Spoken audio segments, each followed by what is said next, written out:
Welcome everybody to the final serviced apartment news webinar of the year. And today we're going to be casting our sights forward to explore trends that are set to shape the sector in 2024.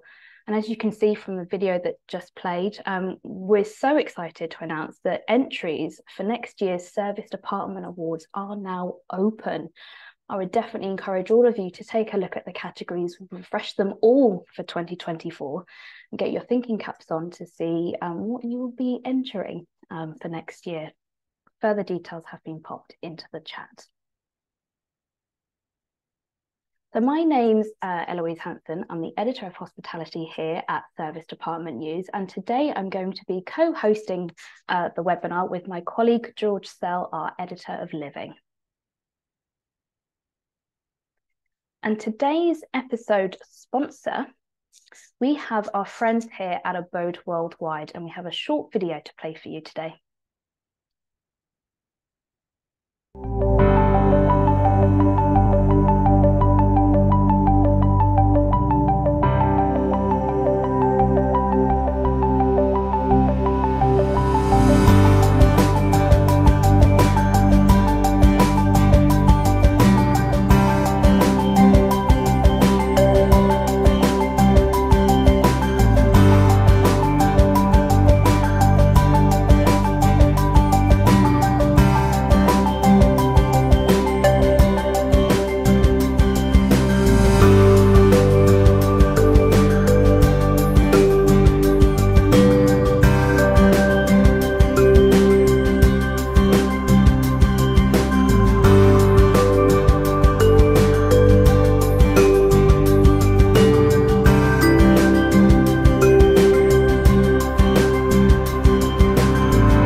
And if you'd like to learn more details about Abode Worldwide, further details have been popped into the chat there.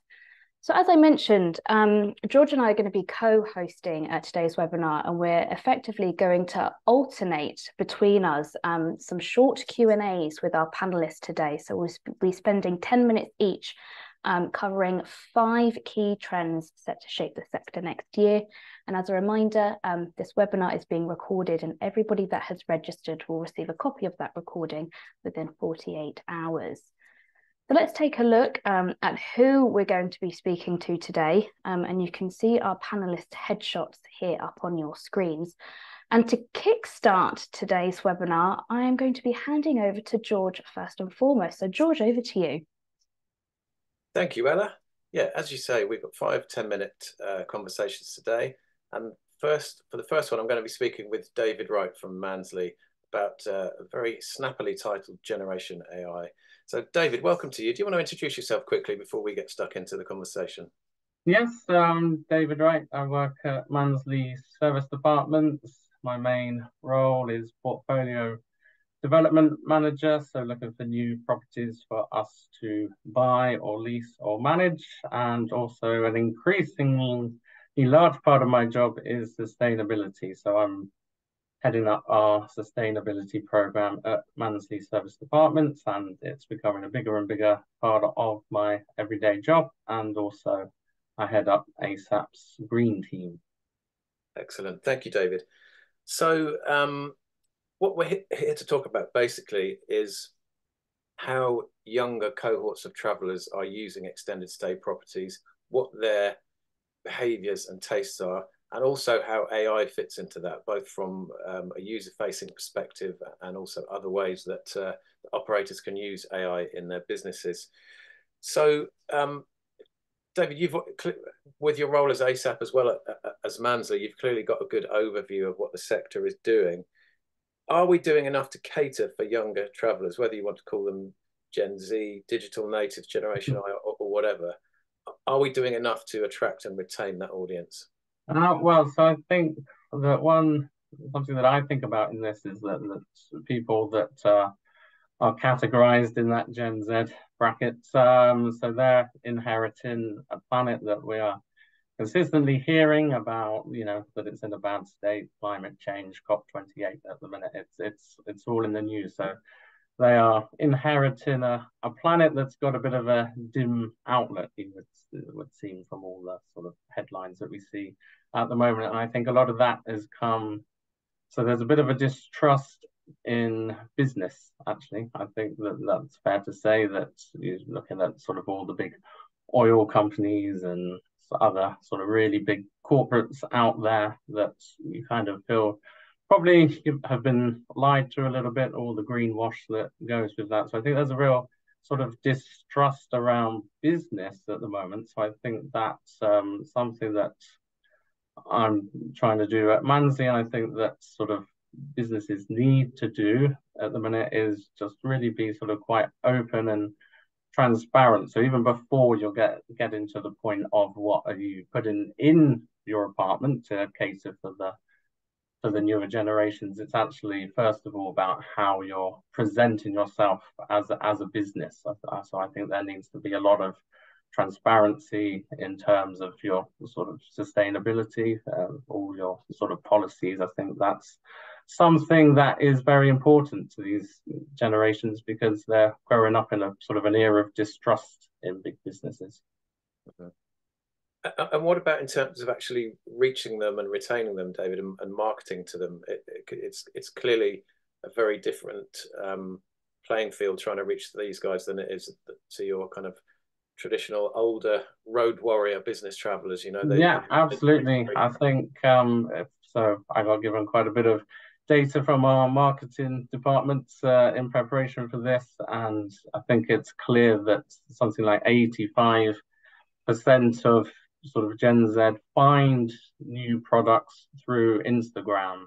That is, or on other social media channels that they might use, but I think Instagram is sort of the real high one, so that people, so maybe they're not using Google even so much, that actually it's coming up on Instagram is a real hotbed for finding and attracting younger audiences.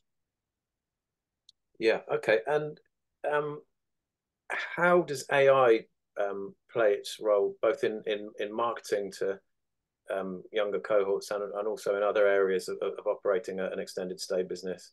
Yeah, well, so I'd say that the sort of the power of the sort of refinement within Meta, sort of behind Facebook and Instagram, that can pinpoint the exact customer that you're for, this targeted marketing. We've done some targeted marketing at Mansley, and it's produced huge ROIs, because you're able to sort of put your adverts on the feeds of people that have shown a genuine interest in traveling to your destination at the sort of specific time. So I think that if you understand how to harness the power that Meta provide in their search options for you behind sort of Instagram and Facebook, I think that's where we're using AI to its sort of main point.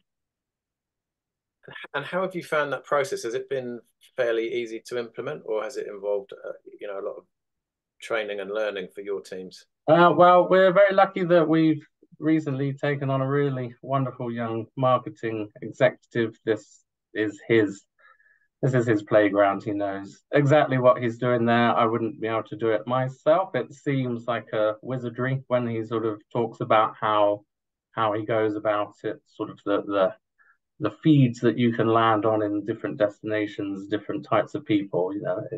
It goes over my head, but he is very adept at it. So there are plenty of people out there that are very, very skilled at that, and I think it's a huge market, it seems, because some of the return on investments that we've had, I think it's very cheap to set up, but it can return in spades. And as well as this targeted online marketing, are there any other processes that you've started using AI in the business to simplify or to take away the kind of manual element?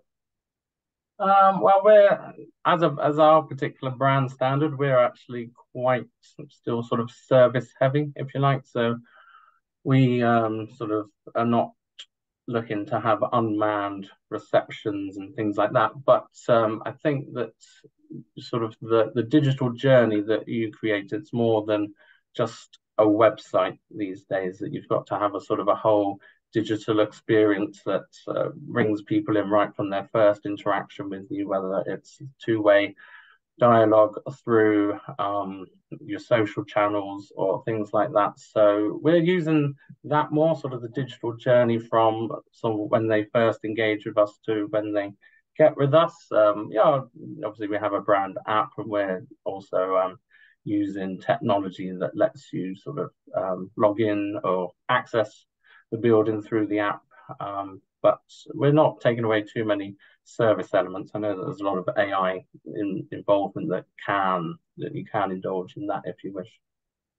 Yeah. Okay. Thanks, David. And one last question for you. We've got a couple of screen grabs up on the slide there, and the one that says Gen Z and millennials are the most likely to travel for business in 2024. Are you seeing a change in the guest profile of your corporate clientele? Are they getting younger? Is that was the findings of some recent research, I think. Is that sort of tallying with what you're seeing on property? I think for us as a brand, we're slightly different to a large part of the service department market, and as much as sort of we do go for more short stay, leisure-based business, I would say that for us, our typical demographic is sort of the millennial and older, as opposed to Gen Z, but certainly we are trying to target that through the sort of ways that I just said that we've been trying to do through targeted media campaigns, but possibly something that we've not personally seen just yet. But it sounds like from the effectiveness of these campaigns, that could change pretty quickly. Yeah, I hope so. And as I say, our young guy in marketing, he's very, very, very confident at sort of the business that kind of research can generate, and that will typically sort of attract the younger markets, because yes, I'm sure older people use Instagram, but you're certainly not going to get sort of my parents through that kind of marketing. So I think that as the success of that kind of advertising grows, the demographic will change slightly. Yeah. Okay. Great stuff. Thanks, David. I'm just making a mental note to ask your marketing guy to come on a future webinar. Yeah, no, he's very good. I'll have to put his name after the session. Okay, lovely. Thanks very much, David. Ella, I'm going to hand over to you now to do the next segment. Thank you, George. Thanks, David. And this actually bodes quite well to our next trend on the topic of short stays. Trend number 2 is all about blended stays, and looking at how operators are now moving to offer both short, mid and longer term options, all on property, all under one roof. And to talk about this trend, I have Giles here from Harmonics. So Giles, before we begin, would you like to introduce yourself? Yeah, hi, good afternoon. Thanks, Eloise. My name's Giles from Harmonics.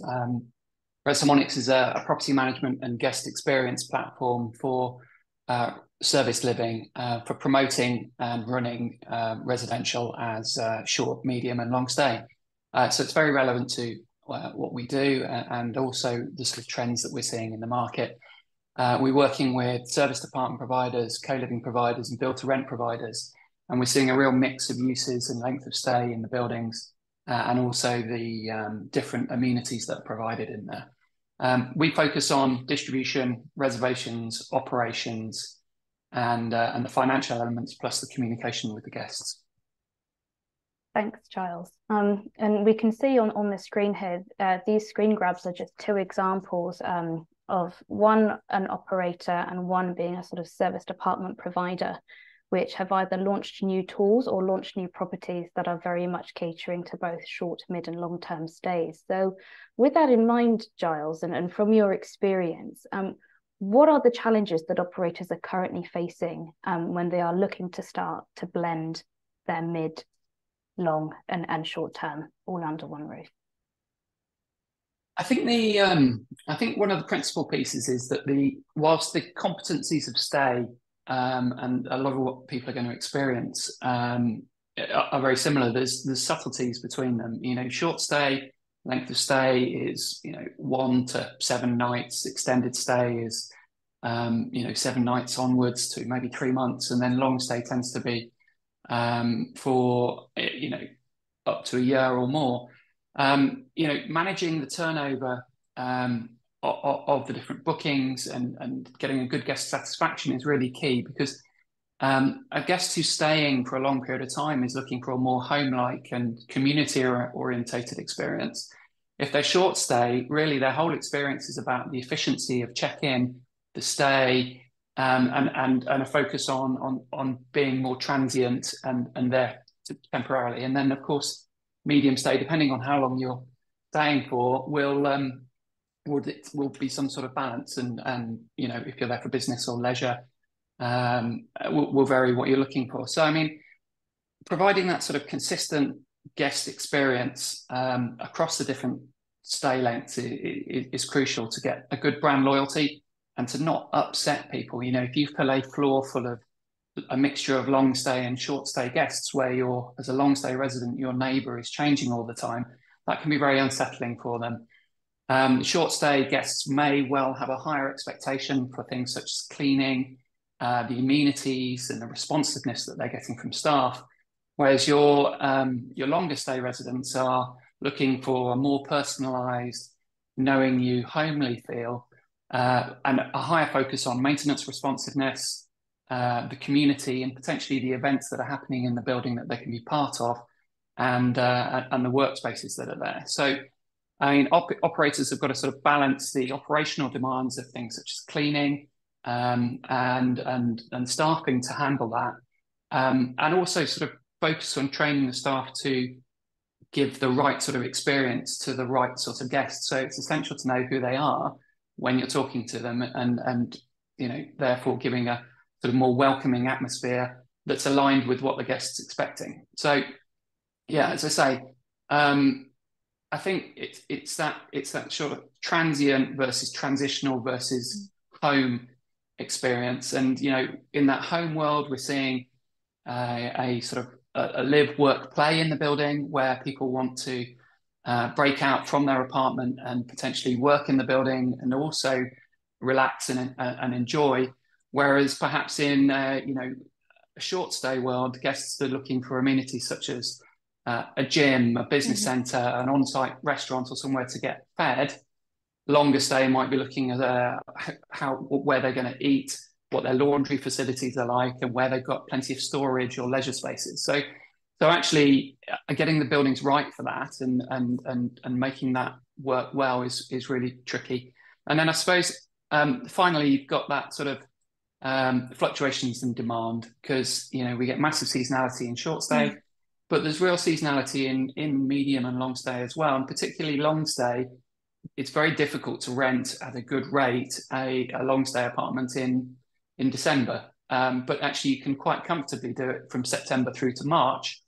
And that will often cover some of your quieter times in short stay. So sort of that blending of how the building's going to be used is really key. And to that, you've got pricing strategies, different types of marketing campaigns, different types of sales channels that you've got to compete with and promote on in a way that's sort of aligned with your brand as well. So mixing the types of stay definitely gives a higher occupancy and return on the properties, and actually depending on the location of properties, you'll see a different variation of sort of customers in there, I think.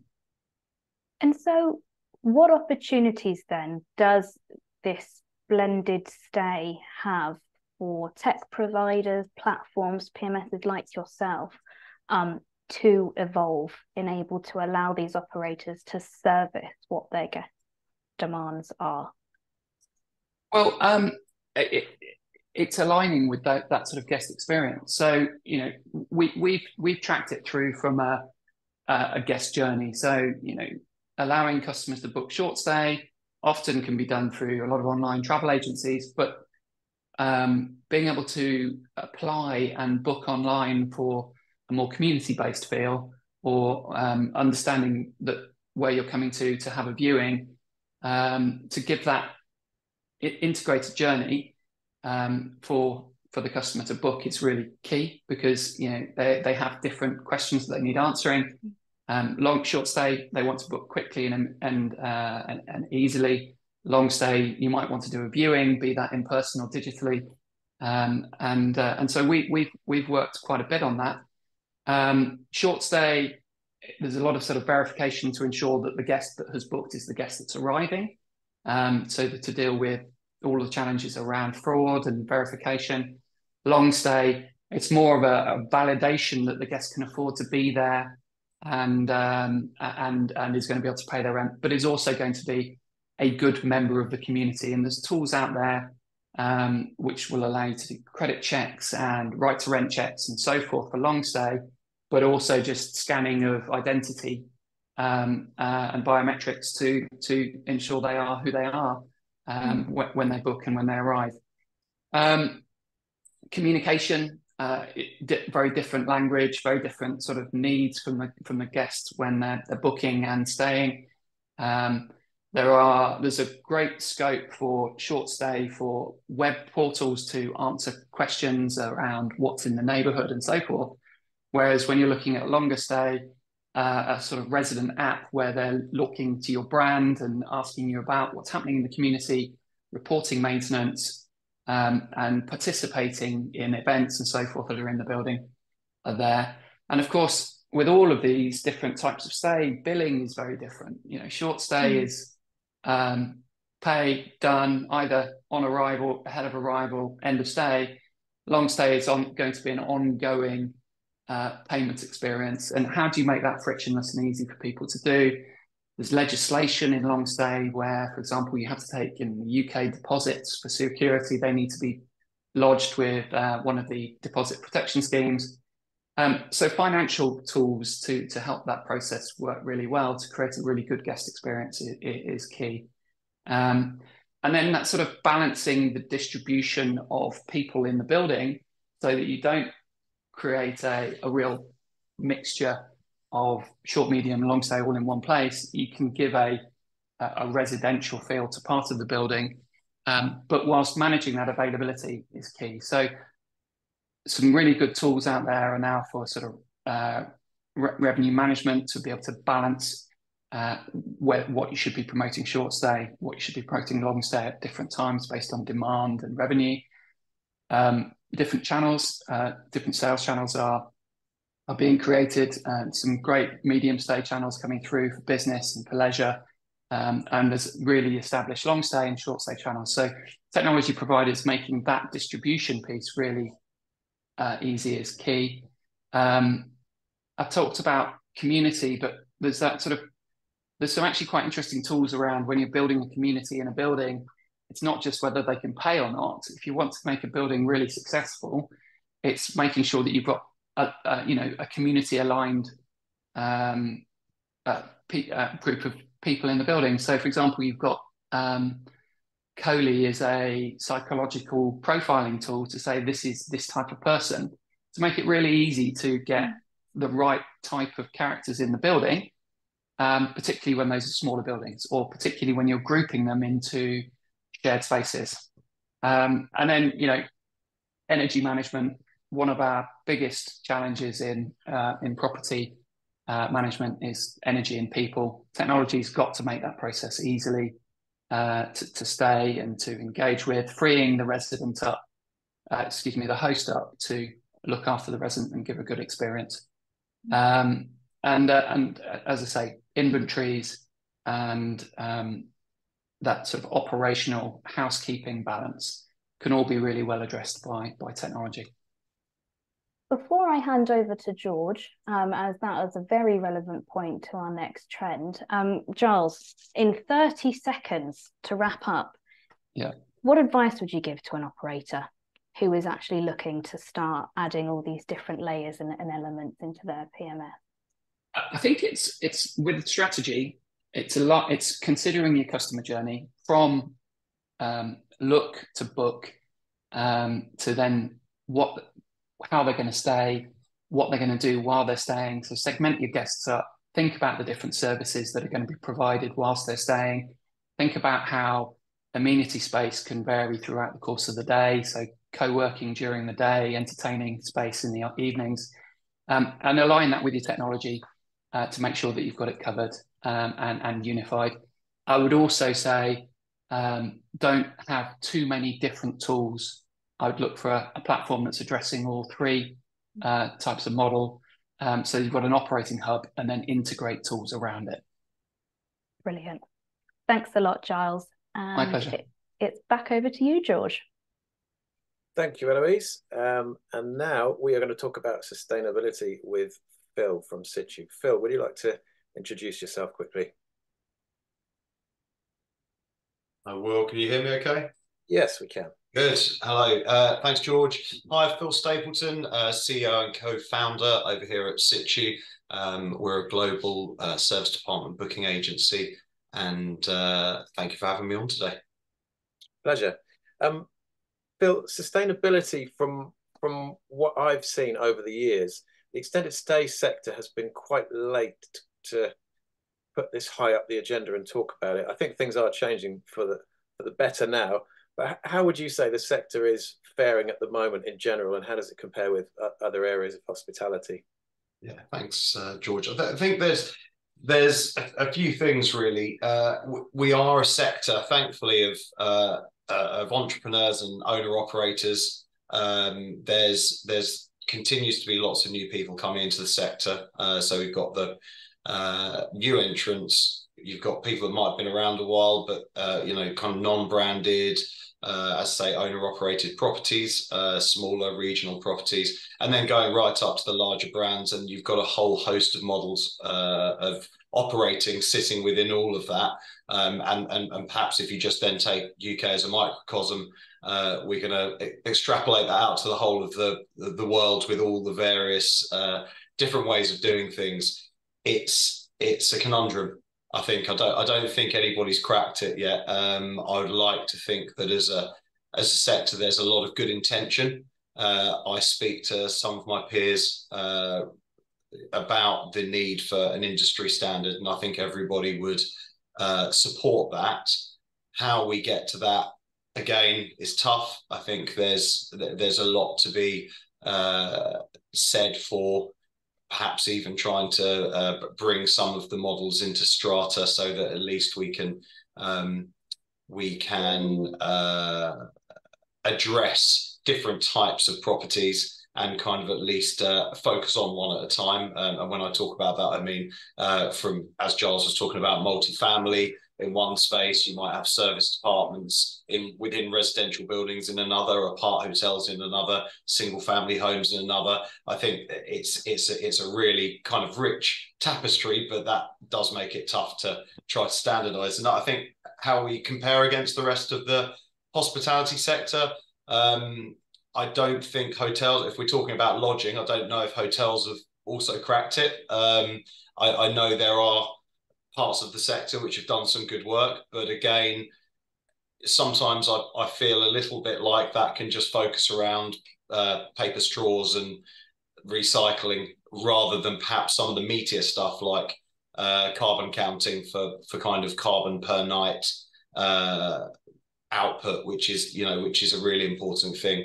and something we have seen in other parts of the travel industry, like in air. So we've got a way to go, I think. But I think there's a lot of good intention. And as an agent, Phil, presumably one of your responsibilities is looking at what accommodation providers are doing on behalf of your corporate clients, and these guys presumably have an ESG tick box that they have to satisfy. Is this tick box getting longer, and how do you actually undertake this process of evaluating what the accommodation providers are actually doing? It sounds like a big task. Yeah, I think it is, and we see our role in this as an agent, as a global agency, to help our clients to understand what it is they're trying to achieve in any given market, and understand the operators there within, so within those markets, to perhaps increase their understanding of what the clients want. So we're acting as that bridge between, to try to translate between, kind of what's coming down from corporate level, to really, when that hits the ground, for an individual that might run 10 apartments in a fairly kind of tier 3 location, what can they do to check that they're getting it right? And we can kind of translate that between the two, because again, it would be easy if we were just talking about global brands with huge budgets to be able to put into sustainability and reporting on their sustainable initiatives, and as I said, carbon per night. But I think we're not there. So I think there's a leveling that's got to happen. And I think that is part of our job, and part of the jobs of our peers in the sector. Mm. And to talk specifically about Situ, Phil, how did you formulate your company ESG policy? And tell us a bit about the joining SEDEX and the role that plays within your wider ESG strategy. Yeah, no problem. So, I mean, I think going back 7-8 years, we've always been of the view that you can control the controllable. So it's very easy when you've got our physical offices where I am here, and any other offices that we've got around the UK and abroad. So just doing the right stuff, having our ISO 4001 and 14001, and kind of, as I say, controlling the kind of things that we can. So the right energy suppliers, etc., etc. So I think that was where we started. Where we went to probably 2 years ago, or maybe a little bit longer than that, was looking at the small steps that we could take externally. But I think what's been probably the biggest challenge for us is really those external things are going back to what you touched upon before. It's our property partners. They're the ones. They're not within our scope 3, but they are something that we need to manage as part of our business. As you've rightly said, to help our clients make the right decisions, and to help improve improve how sustainability is tackled and approached. So with SEDEX, I see that as kind of another step on that journey. It's a tool, and a very good tool to help our property partners to make that assessment. We are not suggesting that is the only tool in the market and the only one that should be used, but we assessed a lot of tools, and we found it to be really quite broad, not just looking at sustainability, but other areas, the governance, the social piece. So we liked that, and we liked that it was affordable, and we felt that it was open to everybody, and didn't have a really high barrier to entry for perhaps small and mid-sized companies who perhaps didn't have the budget to be able to come into the arena to get assessments done. So for us, it's about getting people on that road. Hopefully they learn something along the way, and continuing to kind of prove our commitment to ensuring that we're able to provide transparency to the clients as well. So that's where we're at with it now. And so the providers, on the most part, have been fairly willing to come along on the ride with this. Yeah, because I think the message is, this is not a stick to hit people with. This is a come and do this, take the assessment, and I think a marking your own homework approach is as good as we can get right now. And what I mean by that is people have to be honest about what they're doing, and then they have to come forward to do that and kind of take the first step, as it were. So even if you feel as an operator perhaps you're not as far down the road as you should be, that's not to say you shouldn't do it. You should do it because at least it shows you what's the second step and the third step, and by that we can break it down and make it much more it's not a mountain to climb, and it's not about taking away opportunities for people. Actually, it's the opposite. It's about showing how much better you can be as a business, and kind of going on that journey together. Yeah, thanks, Phil. Just one more quick question for you.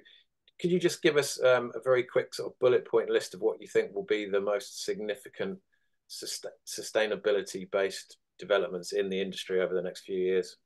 Yeah, no problem. So actually, it was something Giles picked out on his on his last point. I believe it's going to be integrations into PMS's third-party service integrations. So if you look at things like Hive, which is an application and a piece of hardware that means you can control heating from your PMS, or it gives you the ability to remotely control heating. If we can do things like that, it means that actually you could report on it, and you could automatically report on it. And I wonder if such a service will be available, whereby if all the PMSs can push up into one database to report on energy consumption, so it doesn't have to be something that operators are manually filling out and reporting their energy consumption back to people like us and other companies. It would just become part of what we do. So I think automation is going to be one where we've got to go, but probably inevitably where we will go, just because people like things conveniently done. So I think that's probably where I'd imagine the biggest one is. That was the main one that I can think of. Yeah, great stuff. Lovely. Thanks very much, Phil. No worries. Thank you. Back to you, Eloise, for our next trend. Thanks, George and Phil. So now we're going to be talking about lifestyle brands. And for those of you who don't know, in addition to serviced apartment news, I also head up boutique hotel news, and have been for the past 4 years. And we cover the global boutique, lifestyle and luxury hotel sector. And this year in particular, especially in the extended stay serviced apartment space, I've seen some rebrands, some new brand launches, some new developments all happening within the lifestyle space. And to talk about this trend with me, I have Ben from the July Group. So Ben, why don't I hand over to you to introduce yourself? Hi, thanks for the opportunity to be on the panel. Really excited. So Ben Russell, I've been here since 2020. I head up the growth, so undertake all the acquisitions and investment for the July. As you say, we were City ID, and since we wanted to roll out a Europe-based group, we thought it'd be smart to have one name that hopefully is more relatable than City ID. So yeah, head up the group. We're Amsterdam-based, currently 3 hotels, apart hotels in Amsterdam, and then we're on a growth path to come across to all the obvious main European cities. So we have 3 recent acquisitions that I've done with the team. One in London, Victoria, which hopefully will open in 2025, and then Dublin, and then another great site in Lisbon. So yeah, we're super excited for the journey. And I'm super excited to learn more, especially with your background as at the Hoxton, which is a very pioneering lifestyle hotel brand, which will certainly play into today's conversation. But to kick off with, Ben, why do you think that now is the right time for lifestyle brands to grow in the serviced apartment sector? Yeah, I think a bit controversial, but I think a bit like the time at Hoxton, we never were fans of labels. I think when I started at Hoxton in 2013, boutique was the catchphrase of that generation, and now it seems to be lifestyle. I think because for me, and I think for us, it was always a label can come with an expiry date. And I think I tried to adapt the same strategy as what we did with Hoxton, was really create something that we felt we were super proud of, felt it was relevant for the time, the moment, and something that, yeah, again, we're a small player in a big pond. So I think that gives us the benefit of being able to be adaptive and create something that was a bit more personal that people can relate to.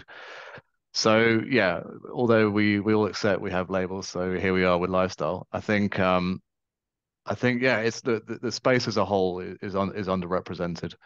Again, when I was at Hoxton, and obviously was focused on doing the hotel rollout there, Para hotels were a kind of mythical thing to me that people were speaking about, but I definitely didn't understand it.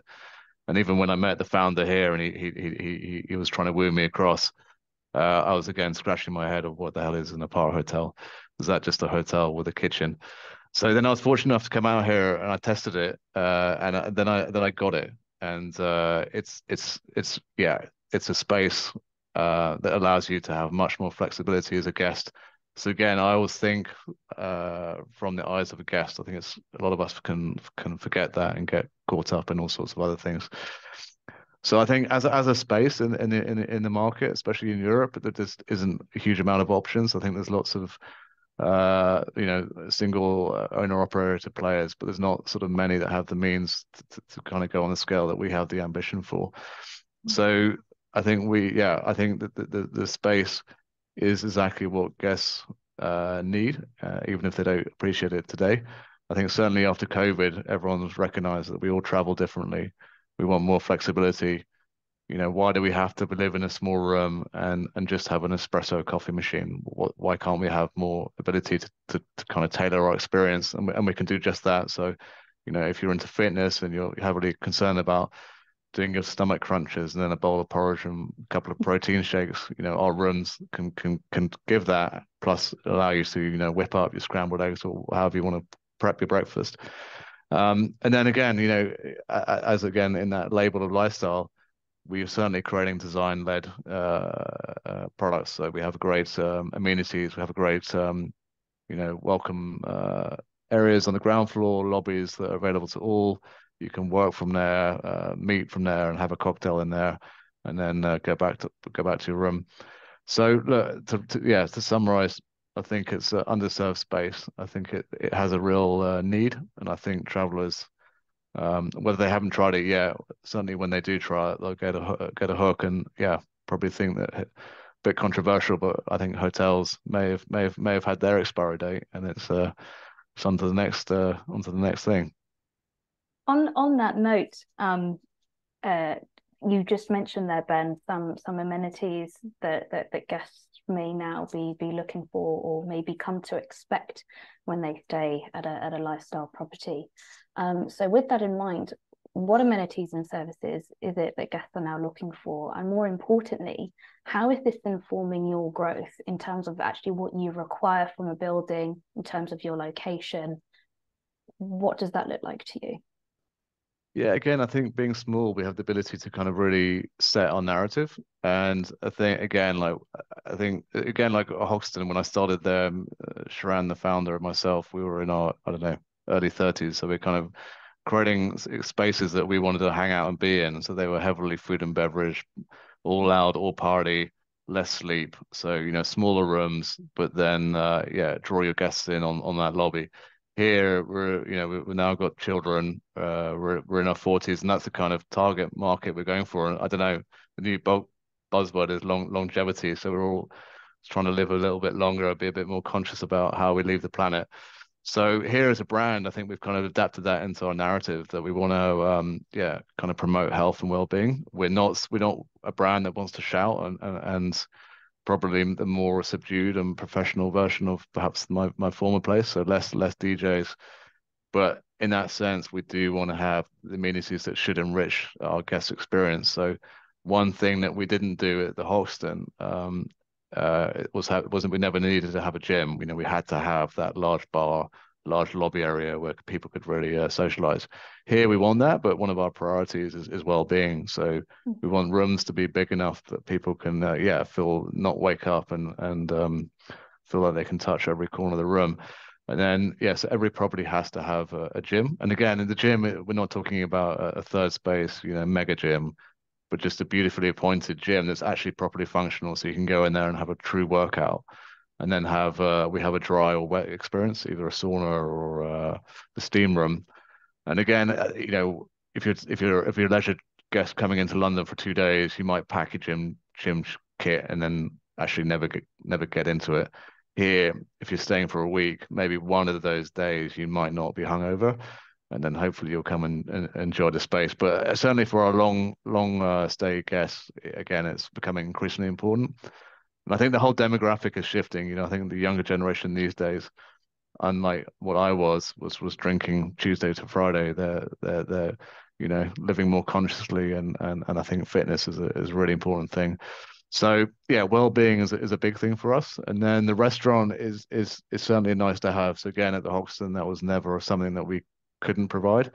Whereas here, we can go down to having a lobby with an honesty bar. But again, we do want to create a area that attracts people to kind of create those connections and come out of their rooms, be it through some sort of drinking experience, a little bit of programming, and then wellness. with the changing demographics, Ben, has there been a shift in the average length of stay for the lifestyle properties? I mean, so far we've largely, to some degree, talked about the corporate traveller, and I'm just curious to see whether the length of stay is changing. Yeah, I think we've been more hit by what's happened around us. So, during COVID, obviously the leisure went away. So we were, 100% long stay. And I think that's obviously where apart hotels in our sector that we're in benefited, and then suddenly why everyone's become so interested in it. Post-COVID, again, I wouldn't say it's so much led by demographic, or certainly not necessarily what we're seeing, or maybe we're just not smart enough to track it that way.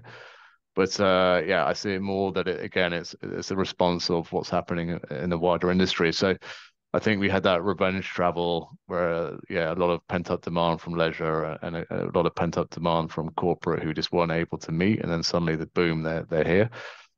So and again, I think a lot of people were relocating. They were imprisoned in their houses, and whether they wanted to move to a greener area or nearer the coastal or something to have a different perspective, or like me, they suddenly fancied, why not move to Amsterdam with your wife and 2 kids and start a new adventure.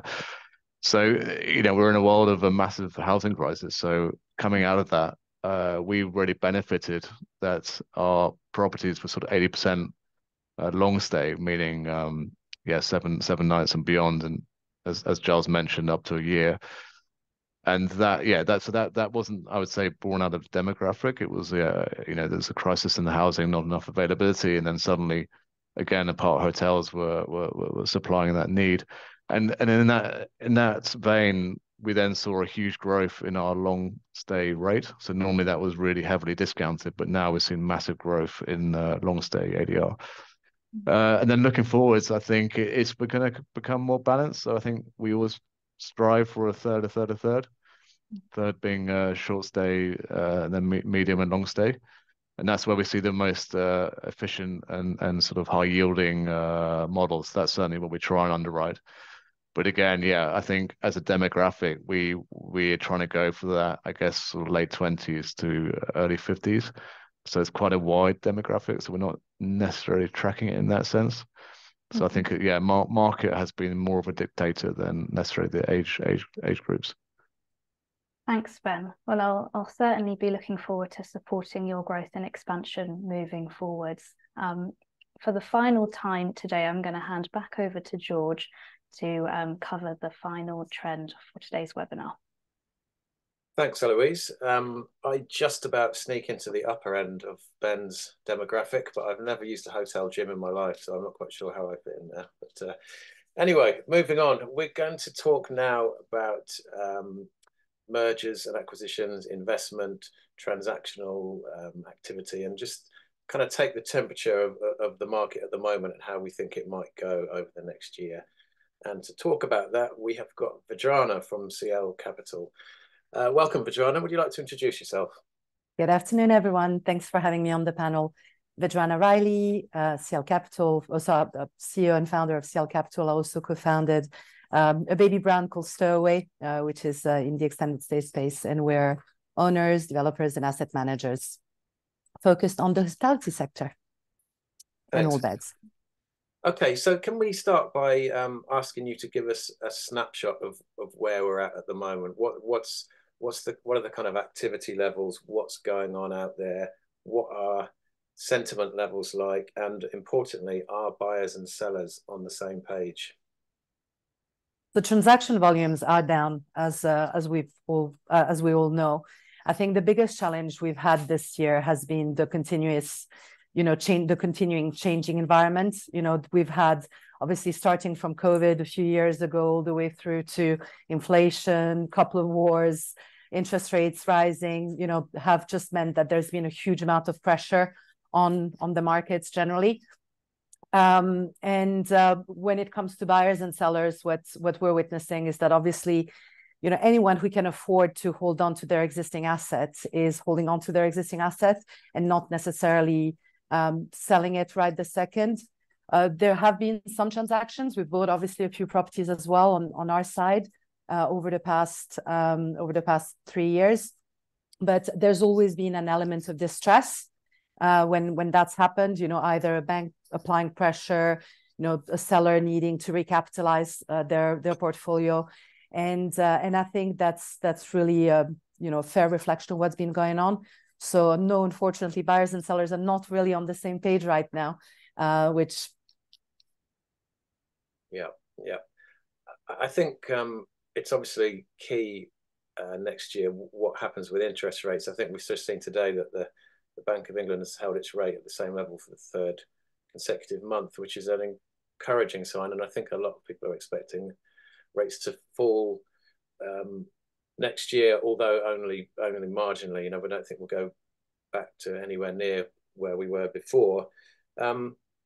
If interest rates don't come down significantly, are we looking at a big refinancing crisis next year? And is that going to bring a lot of distressed stock onto the market in 2024? I mean, the key when it comes to refinancing is your ability to service the bank debt at the end of the day.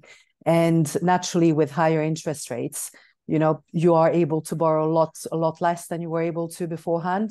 And I think that's really the biggest challenge. So, all the positions that are currently coming to a refi stage basically simply mean that you're not going to be able to get the same amount of debt that you were able to get 3 or 4 years ago or 5 years ago, when you originally entered into that facility agreement.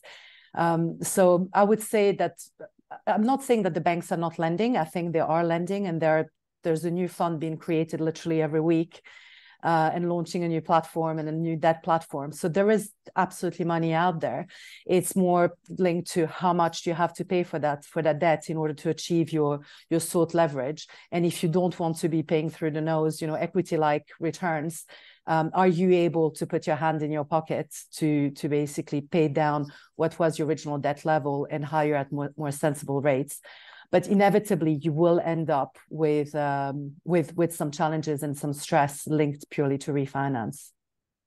Yeah, I don't know if you saw, there was a CBRE report this week which said that something like 600 billion of euros of real estate debt is due to mature over the next 3 years, and they reckon around a quarter of that won't be able to be renewed. So there's definitely going to be some fallout from this. Do you think we might see any significant portfolio sales as a result? And we can broaden this out to hotels as well, if you like. I mean, I think there will be some portfolios for sure. We're already starting to see some portfolios on the market or off market. I think the refinancing in itself may not just be the trigger for that, if that makes sense. I think when it comes to specifically serviced apartments, it is a very fragmented sector. It remains a very fragmented sector, and it all depends on what you're able to do with that particular portfolio. And so you will always have buyers coming in, looking at it from a completely different angle. But ultimately, if we broaden this to hotels, the larger portfolios tend to be owned by the larger groups. And the larger groups tend to be slightly better capitalized. So I can't see them necessarily being this, under pressure to sell those portfolios because they can't get the level of debt that they're seeking. I think the portfolio sales, or distressed, I would say, portfolio sales we're more likely to see are where, for example, it's owned by a fund and the fund is coming to, the life of the fund is coming towards the end, and they do have to dispose of the assets. So it's a different type of stress, but yes, inevitably, I think we will see more portfolio sales next year.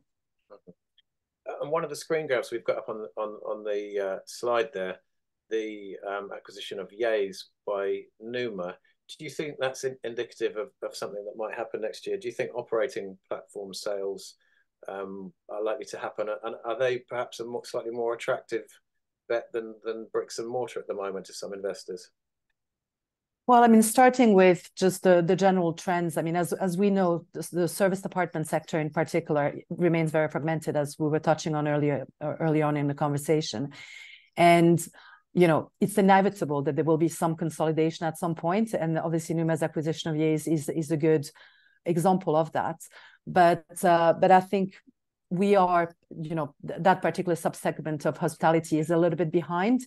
what's happened in the hotel space, because I think hotels have historically been better at marketing themselves, and and at shouting out their brand names and things like that, which in turn have just created a bit more excitement around wanting to buy a specific brand. And so yes is the answer. I would expect there to be some more consolidation, but perhaps not too fast, if that makes sense. I think there's still some work to be done from that standpoint, from the brands and the smaller brands within the serviced apartment sector. And answering your question around platforms, I think platforms are interesting. There's certainly, there is a slightly different underlying value that you're underwriting, but it's also a question of scale. I think having both the bricks and mortar and the platform does give you a bit more of an ability to basically build up a slightly bigger presence and a slightly bigger portfolio, which obviously Ben and his guys are doing at the moment. And I personally think that may be a slightly better way of basically scaling a brand, and then with the view of potentially selling both, because ultimately it's only with scale that your brand has really a big value above and beyond obviously your operating ability. Yeah, it's interesting actually that the OpCo and PropCo in the same ownership it seems to be a bit more prevalent in the extended stay sector than it does in the broader hotel market. But maybe that's a topic for another webinar, because we're nearly out of time now. But that was great. Thank you, Vedrana. Thanks for your input there. Just like to show you a few slides just before we wrap up. And when we do get to the end of the session, we're going to run a little countdown clock and leave it open for a couple of minutes so you can take some notes from all the good stuff that's in the chat there. So our next serviced apartment news webinar will be on January the 25th, and it is about transforming vacant buildings into apart hotels. Been some really interesting examples of that recently. If you'd like to sign up for that one, you will be able to see the link to register in the chat.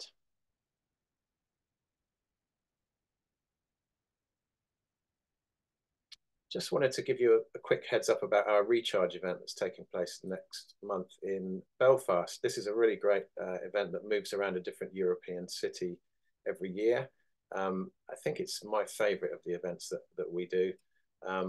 More info and the link for tickets in the chat. I thoroughly recommend this one. It'd be great to see some of you there.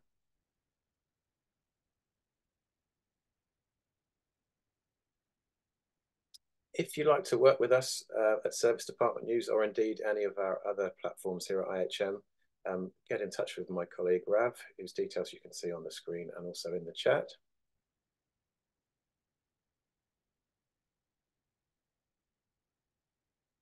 And finally, I'd just like to say thanks to all our speakers for their input today. Really great session. This is actually the 60th and final webinar that we will have delivered this year across our various brands IHM, and we've had nearly 7,000 people register for those. I've really enjoyed doing them. I'd like to thank my colleague Joe in the background for making it all happen, and Eloise and Paul for delivering some great content. Thanks to Abode Worldwide for sponsoring this session. Thanks to you all for watching. We're off now for a well-deserved festive break. I hope you are too. I hope you have a fantastic time. And we'll see you all back here rejuvenated in the new year. Thanks very much, everyone. Bye-bye. Hello, we are International Hospitality Media, or IHM for short. IHM is the #1 brand to engage with decision makers in hospitality and real estate. Our 4 multimedia brands lead their respective sectors with breaking news, comments, trends and opinion across a variety of multimedia solutions. We provide an inspirational community to connect people through world-class events, webinars, podcasts, award schemes and much more. Everything we do believe in challenging the status quo. We believe in thinking differently. We make things simple and very easy to work with us. And we're a friendly bunch too. We offer creative solutions to help you achieve your business goals.